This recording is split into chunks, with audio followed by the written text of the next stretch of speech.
Yo, what's up, guys? Just real quick, seeing if I can incorporate. Oh, and there it is. Nope, there it is.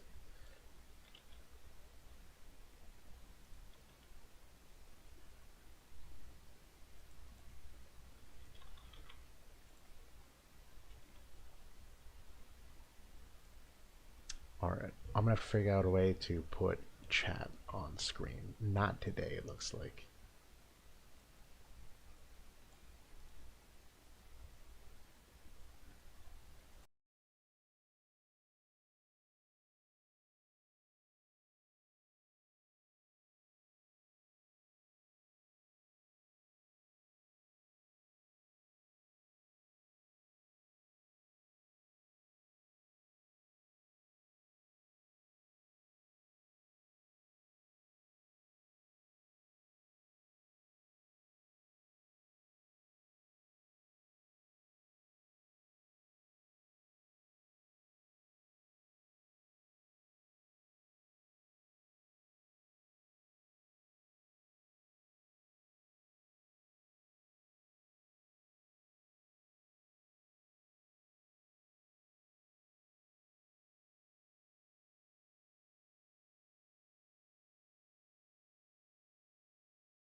All right, there we go. Let's get chat kicking off. We'll get the live stream started. So today I'm doing a overview of the Guild War attack and what to expect, a little bit about the map preview, and hopefully not end in disasters. So let me move this. Okay, excellent. For the, 5 of you that are here, appreciate your patience so far. We're going to get going now.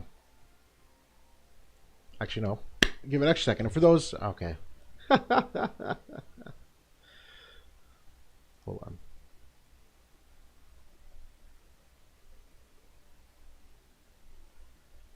Okay, scene. There we go. So, those of you watching the video from being uploaded to YouTube, welcome and hello. This is something I'm going to obviously refine over time, get a little quicker on, and I'm almost fully set up here where I can also have the chat window on the live stream. But for now, I'm going to be doing a Guild War daily session where I go over the map, go over the comp I'm using, what we're expecting, how I target, and then basically just watching things unfold real time and kind of analyzing why things happen. So we have a new Guild War map today. It is the Graveyard, which is a map that was released very, very long time ago. It's an interesting map in that it is very, very long, about 15 spaces from one end to the other.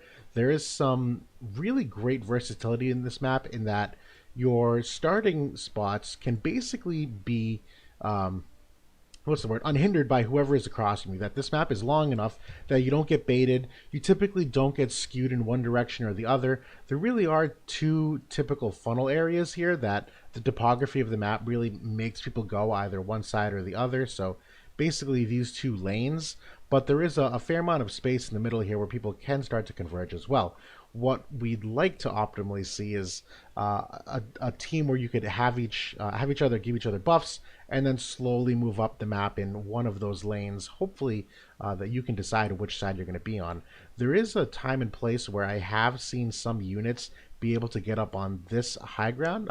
Snipers in particular, I did have a time where I was able to put Nivlu up on one of these sides and just snipe downward, but that's very, very hard to do with the AI. Most times you won't get there. So what we're doing today, and you're going to laugh at this, I actually was not aware that the Guild War map was changing today. I knew it was changing soon, but I forgot that today was Wednesday. So small update as well. We just recently got promoted to rank 2. We won a fair amount of Guild Wars in a row, and so now we're right above Steelwing, and this is actually an incredible opportunity because we are actually fighting Steelwing today. So we're going to have an opportunity to further distance ourselves from them in rank 2 to rank 3. All right, and for what I'm running currently, you're also going to laugh at this. Because I did not realize the map was changing, I am still running my Team from Coastlines, which is definitely suited for this map, but definitely not optimized for this map. So what I'm running is basically a triple missile unit comp where essentially turn 1, they all group up for some aimed fire buffs. Cloud will Keenblade them so they can get some extra buffs off, and that's typically where the strength of the missile cast comes in, where they do need some turns to ramp up because they require aimed fire and target share and other kinds of buffs, the TMRs. And so, shorter maps, they obviously struggle. Longer maps, definitely their forte. Do you ever get your quick pick rewards? No, quick pick rewards is not there currently. It is coming soon. As far as I know, both the quick pick and I believe the raid rewards are still pending. If I had to guess, I think it's probably because they're doing some validation, if you will, to make sure there weren't any cheaters or anything of that nature. But no, as far as I know, there are still 2 major events in which we're waiting for the Viz compensation. So hopefully that answers that.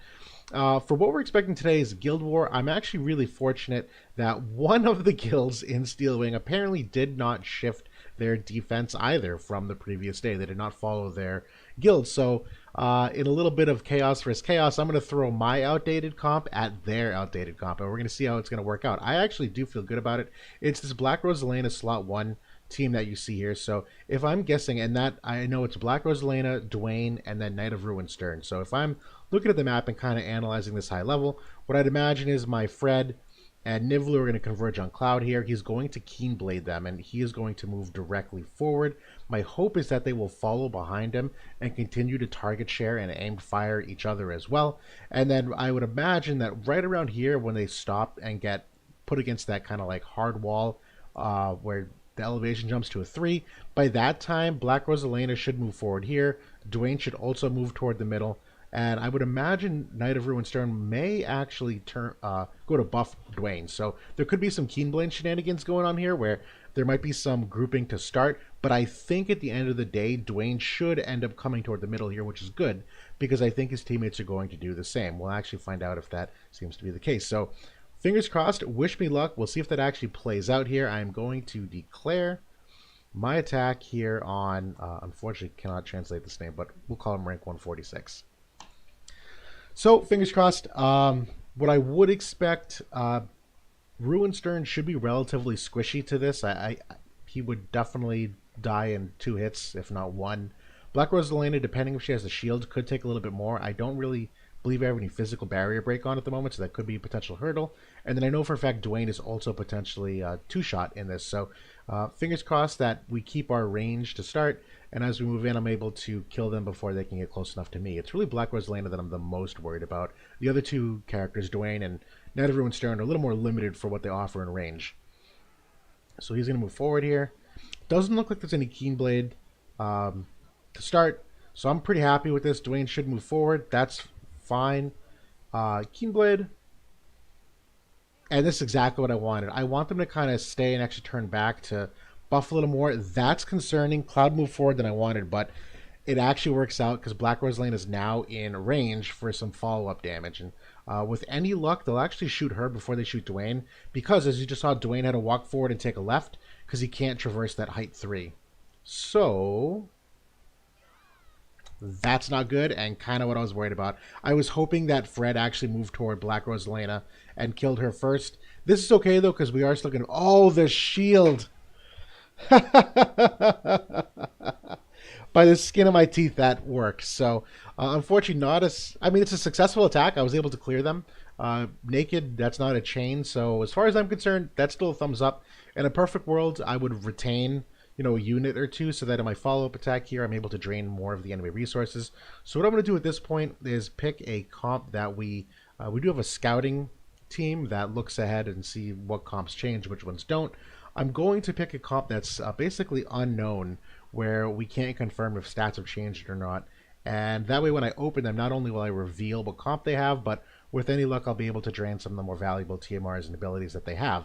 I would drain more abilities if I had more than just Cloud at 1 hit, but things might still work out okay. So for that, I believe I'm going to take this 164... there's a couple of them. Yeah. Nope, it is not them. Well, that's okay. I'm just going to pick them anyway. So the sub-leader here, rank 164. I'm going to open them. I am fairly confident that their comp is part of the wall, which you can see they're all basically replicating. So it doesn't really matter who I pick. This is actually a common trend that you see in the top 5 and top 10 of Guild Wars, in that the concept of macros is far more prevalent, where you see more uniformity across the teams. And part of the theory behind that, it's basically you create more teams on defense than your opponent has attack teams to defeat.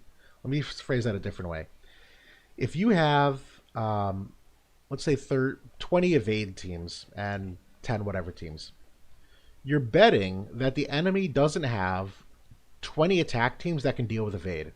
You're betting that they might have like 5 or 10, which basically just means that you're going to get to a point where they can't clear you. They're going to have to stump, which is kind of the common terminology. A scrap is essentially a team that's already been opened.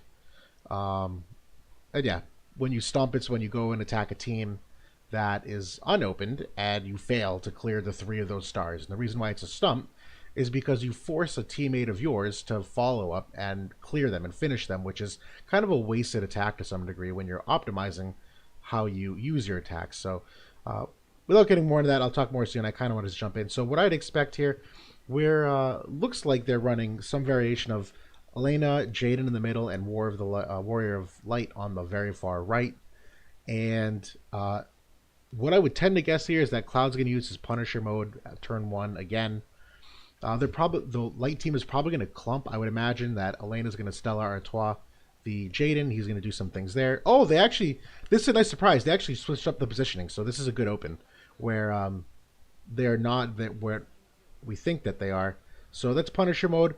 Should take a turn or two. With any luck, Cloud will actually die quickly here, which will mean that Jaden won't get as many turns to get the AP restore. So we got 3 turns. It's kind of a lot, but that's okay. So basically what I've done here is wasted a couple cooldowns of theirs. Jaden won't have bells for the follow-up attack next. He only has 98 AP, so I'm happy that the fight didn't go longer than it needed to. Otherwise, he would have gotten more turns of AP regeneration.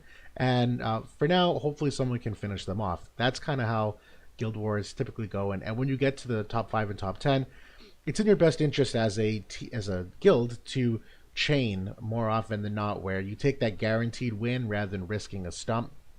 There is a world where you try to optimize how many teams you can clear just that are unopened, because it's a pretty good advantage when you do, but that's a little risky. You can't always predict that unless you've done a lot of testing. So far, we are doing relatively well, but we've had a couple stumps that it's still way too early to decide whether or not we're in a good place or not. But fortunately, we have a lot of good coordination. That's one of the most important things about a guild war is coordination, where people are optimizing who they're picking, the timing of their attacks, and basically, that when you get around a macro, that's kind of the most important part, is making sure that you're allocating the right teams to the right, anticipated defenses. And when it comes to scouting, really important job that any top tier guild needs to be ahead of, where essentially you can look at the prior day of what your enemies may have been running. So for instance, if I go into my friends list here, for those of you that don't know how to do this, by this time it's not really a secret anymore.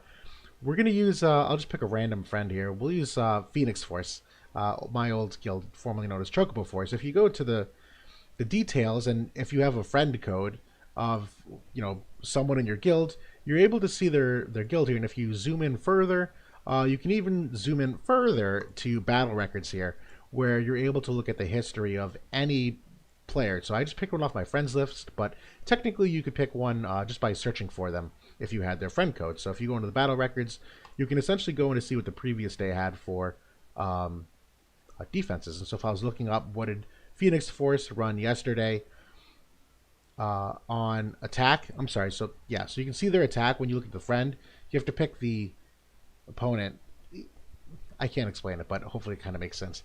It requires you having the friend code and knowing who you're looking for, which is one of the reasons why top 10 and top 15 Guild Wars is actually so intriguing, is because you get a lot of reoccurring enemies. So you get to know their macros very well.